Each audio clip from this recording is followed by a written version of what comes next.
Will this bill give overarching powers to political leaders and bureaucrats? Is the bill an attempt to throttle local self-governance? Will this bill marginalize Kannadigas? There are questions galore over the Greater Bengaluru Governance Bill 2024, which was passed recently in the Karnataka Assembly. The bill aims to make city governance in Bengaluru more coordinated, more transparent and decentralized. This bill has been 10 years in the making and has seen several iterations during this period. But how did it start out? What was the purpose behind envisioning an alternative model of governance?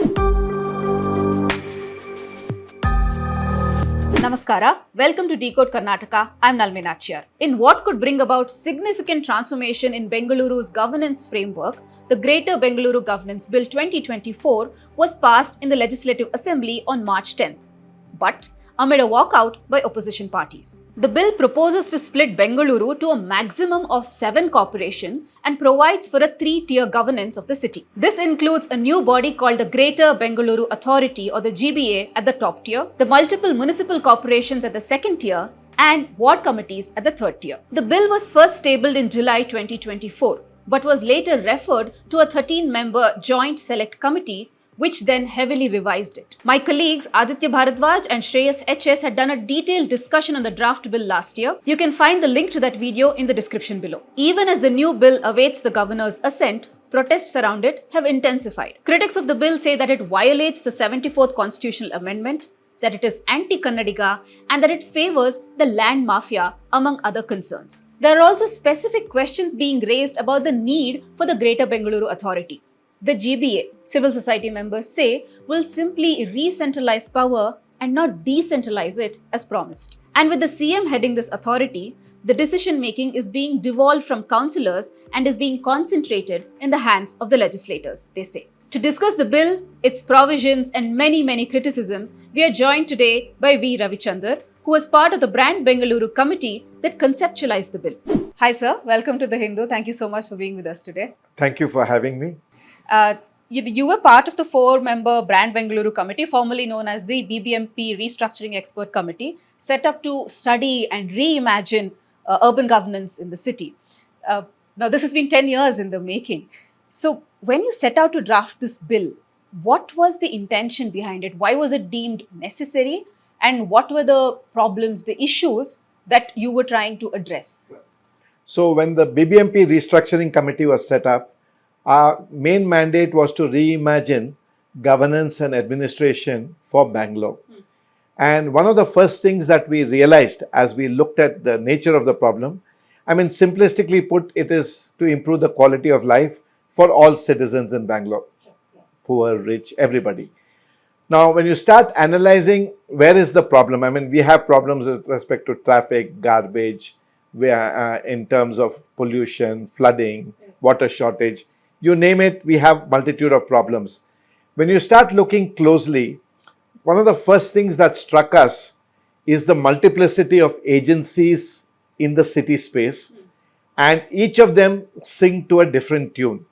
So at one level, you have the BBMP, which is the city corporation, but when you look closely, it is less than 30% of a citizen's life, and I'm giving 30% as a kind of a placeholder percentage number. Okay. You think of water and sewerage, it's with the BWSSB outside the BBMP. You look at electricity and energy, it's with BESCOM, again outside the BBMP. You look at transport, be it BMTC or the metro rail, it's outside BBMP. And of late, even in the case of waste management, they've set up a separate agency, the Bangalore Solid Waste Management. So increasingly what we noticed is that if you want to improve the quality of life for all Bangaloreans, you need to find a way for the multiple agencies who have different bosses. They're not under one umbrella. They need to sing to a common tune. Now, essentially what we realized is, it's like a music orchestra. You have a conductor, you have music. In the absence of a conductor, you have noise.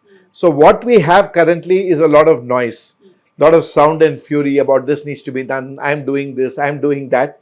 But at the end of the day, the common person is not seeing the outcomes of this group of agencies working together. So which is why when we looked at global examples, we looked at London, we looked at Japan, we looked at New York, we looked at South Africa, and we then realized that the closest was really the Greater London Authority. I mean, we have a British history, a colonial history in the first place. Our laws are similar. And we saw that the best fit was to have a Greater Bangalore Authority as a tier to integrate and coordinate these various agencies. So, in terms of solution set, we realized there are really two things that are required. At one level, we needed deep decentralization at the local level. So, whether it be in terms of the ward committee, the area sabha, we definitely needed power in the hands of the people in the local areas where they need to have that kind of power. At the same time, we realized that we need what I would call an appropriate centralization. There is no getting away from centralization because some of the aspects are regional level issues. So, for example, if you take transport, whether it be bus or rail, they are more a regional issue. You take something like waste. Today, though we are taking it to waste landfills, technically a lot of waste can be managed at the decentralized local level. So, the solution lies in a mix of decentralization and centralization. We realized that there was no getting away from finding some platform where we could get the multiple agencies to listen to the platform, do what is required, and coordinate and integrate. And that is how we came up with the idea of the need for a Greater Bangalore Authority. So, to just quickly summarize, after the first BBMP restructuring and subsequently the Brand Bangalore, we came up with a three-tier structure, the wards at the lowest level which existed earlier, the corporation which existed earlier, except that we suggested multiple corporation because of it's too unwieldy for one commissioner to manage. And the new entity we brought in was the Greater Bangalore Authority. It is a new entity, but for the reasons that I explained. So, from the time that you submitted the bill to the changes that were made before the cabinet cleared it, the recommendations made by the 13-member House panel, and to the final bill that was passed by the Assembly to much opposition, how much of your suggestions have been retained and how much of the bill that we have today is a departure from the original? So really there are three bills. There is first the committee bill, a draft bill that the committee gave the government. Then there was the first bill that was tabled in the Assembly. And as you rightly said, there is the final bill that has been approved with changes brought in by the legislative subcommittee. So the question is, with what do we compare? So let's just compare with the finally passed bill. Because the intermediate bill that was tabled was quite different from what we had suggested. In July 2024. The July 2024. The first bill that was tabled, I would say was, except that it had a Greater Bangalore Authority, in intent and spirit, it was very, very different from what the committee recommended, the first one. Okay. But currently what has been passed by the Assembly, it has some of the elements of what the committee recommended. Right. And if I have to hazard a guess of how much of our report has been accepted, it's back, I would say, to the 30% number that I mentioned earlier about BBMP. Okay. Yeah. Maybe about a third of our recommendations have been accepted in this particular thing. So why do I say that? So we need to deconstruct it. So let's take the Greater Bangalore Authority. Yeah. Now in the Greater Bangalore Authority, fortunately, they have brought back the planning function. Earlier they had removed the planning function. Without the planning function in the GBA has absolutely no purpose to exist. Okay. So that is back, which is good. The two things that we had additionally recommended in our GBA, which finds lesser presence in the final bill, one is we had a stronger role for the Finance Advisory Committee in the GBA bill.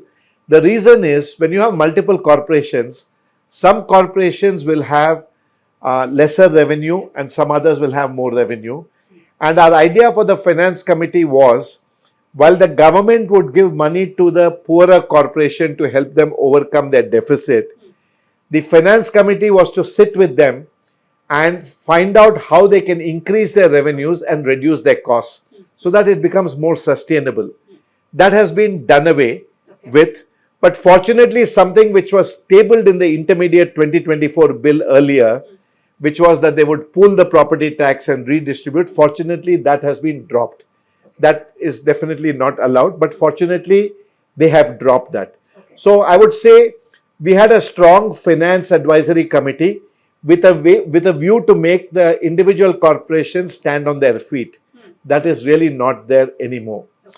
The second thing is, in our imagination, the major project works, the stormwater drain, the intercorporation work, we didn't foresee the GBA doing it. We foresaw other agencies of government doing mega projects, but under the guidance of the GBA. So the GBA will decide what is to be done in the intercorporation or the mega projects, but the execution will happen through existing agencies and bodies. But in the bill that has been passed, there is scope for the GBA to do it. There's also a scope for it to do through SPVs. There's also a scope to do it through other agencies. In my view, see, all politics is a bit of compromise. I mean, you can say idealistically, I want it this way for these reasons. But in the real world, you have to be realistic about what can get done.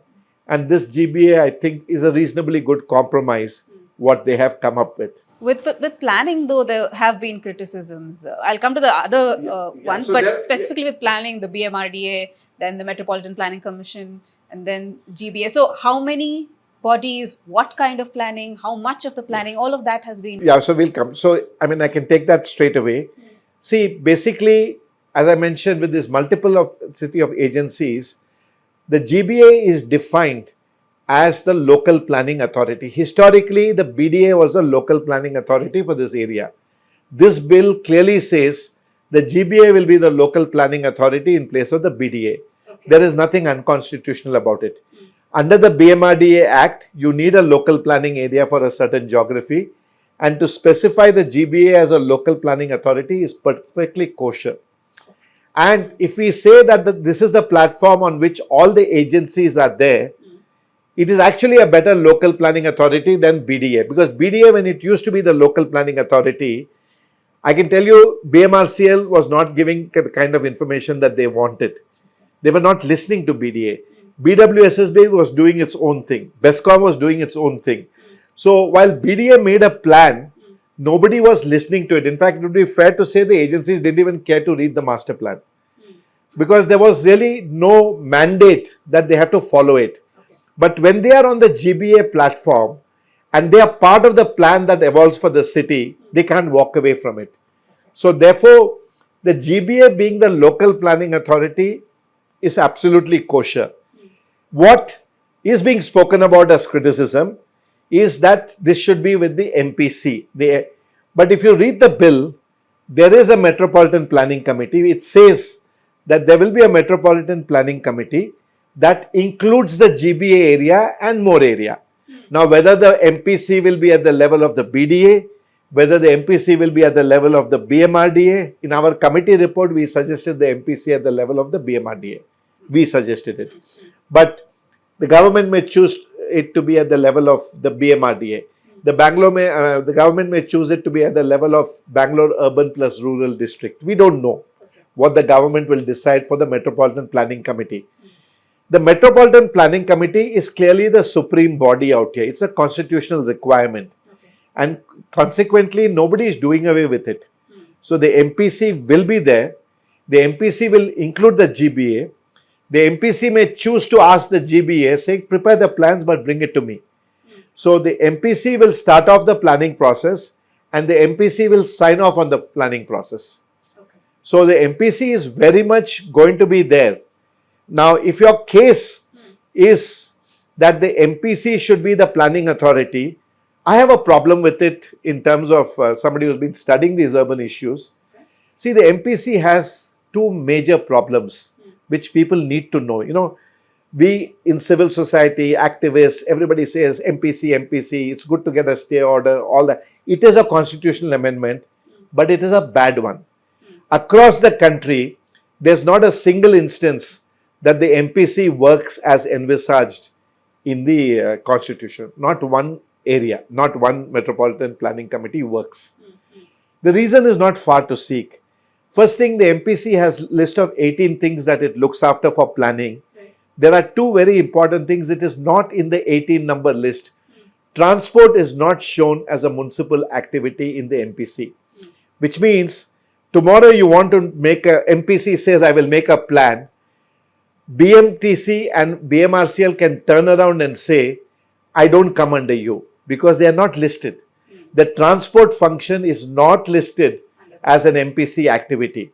So nothing stops them from saying, you go ahead and plan, but I don't come under your plan. So can you imagine planning the city without the transport people being on board? You are saying MPC is the answer, then why is transport not in the list of MPC items? Why is it not there? Another very important item which is not recognized explicitly in the MPC is planning for the urban commons. Lakes, playground, parks and the like. It is explicitly not called out that it has got waste, it has got streets, it has got those kind of things. But it doesn't have a concept of recognizing that there are urban commons and we need to plan for them.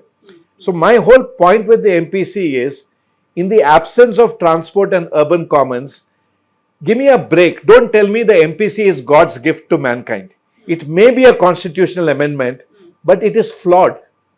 And my point to everybody who says MPC is the answer, MPC is the answer, even if tomorrow you did the MPC as per the constitution, you will not be able to plan and fix Bangalore city for some of the reasons that I mentioned to you in terms of this thing. So that really to counter your thing on the planning. Moving on, coming back to the report and which has been tabled and passed, the corporation and ward section is totally taken from the BBMP 2020 Act. It is not taken from us. So our chapters on corporation and ward has not been part of what is passed, which is why I said it's about 30% of our bill. That section is effectively the BBMP 2020 Act and not the committee's version of the corporation and the ward. I don't think the BBMP 2020 Act is a great piece of legislation. That's a personal view, I don't think. But it is a legislation. Now, if people have problems with this particular bill, when it comes to the corporation and ward, this bill is the same as the 2020 Act. So if they did not have a problem with the 2020 Act, I do not know where the problem should arise now, because it's the same act that has gone in and it has been there in vogue for the last 4 years. So it's not something new that the committee has given. And the second thing is, the committee gave far stronger provisions for corporation and ward committee, but nobody from civil society batted for the committee's recommendation. See, I would request everybody to check what the committee wrote out for the corporation and what they wrote out for the decentralization of ward and area sabha. I have not seen anybody bat saying, I liked what the committee has written there. We can be critical in general, but when you have a proposal on the table which is stronger on decentralization, I did not see people come forward to bat for it. Now you can criticize whatever is there, but what you're criticizing is the BBMP 2020 bill. Now we come to the GBA. GBA is brand new. And any criticism of the GBA, we definitely are answerable. Because we are the ones who set up this tier of the GBA. But the GBA, again, to be helmed by the CM with the Bengaluru Development Minister, that's another concern that, it gives a lot of the power to the state machinery, bureaucrats. Our report said in 10 years, we will migrate, 5 to 10 years, we will migrate to a mayoral system for the GBA, which is a long-term route. But in the short term, we have clearly said the CM and the Bangalore Development Minister are at the top. And I need to explain why. This whole thing of parastatals, so whether it be BDA, BWSSB, BESCOM, BMTC, BMRCL, all these parastatals are a creation of the state government. The state government created them because they felt the corporation is incapable of handling it. So they took it out and said, we will set up a separate body. My point is, you broke it. You fix it. You can't break it and expect somebody else to fix it. And whether you like it or not, these 5 parastatals, 5-6 parastatals, all are creatures of the state government. The head of the state government is the chief minister. So whether you like it or not, politically, the only person who can actually knock heads and get things done is the chief minister. And therefore, you have very little option. It is not the Bangalore Development Minister. Energy doesn't come under the Bangalore Development Minister. Transport doesn't come under the Bangalore Development Minister. Police and traffic and all that doesn't come under the Bangalore Development Minister. But they all come under the chief minister. So at the end of the day, if you buy the idea that we need integration, coordination, you have very little choice but to say that the person or the post that broke the place needs to fix the place. And hence the rationale for having the chief minister there. One thing that's come up is that this may be contested legally, So what is your reaction to that? See, I would also like to see what the legal challenge comes on. See, because it said one thing that was said was it was unconstitutional, it's a violation of the constitution. So that is probably what's going to be. But I don't know where it is violation of the constitution is the question. So when you go to the specifics, see, it's for the governor to decide because the governor has to give assent, and it's for the courts to rule whether this is anti-constitutional. Now, the BBMP 2020 Act has been around for the last 5 years. It's never been challenged. So that part and this part is almost the same. So the corporation ward committee, you don't have a chance to challenge because it's already there in way. So the challenge will really come on whether the GBA is constitutional or not.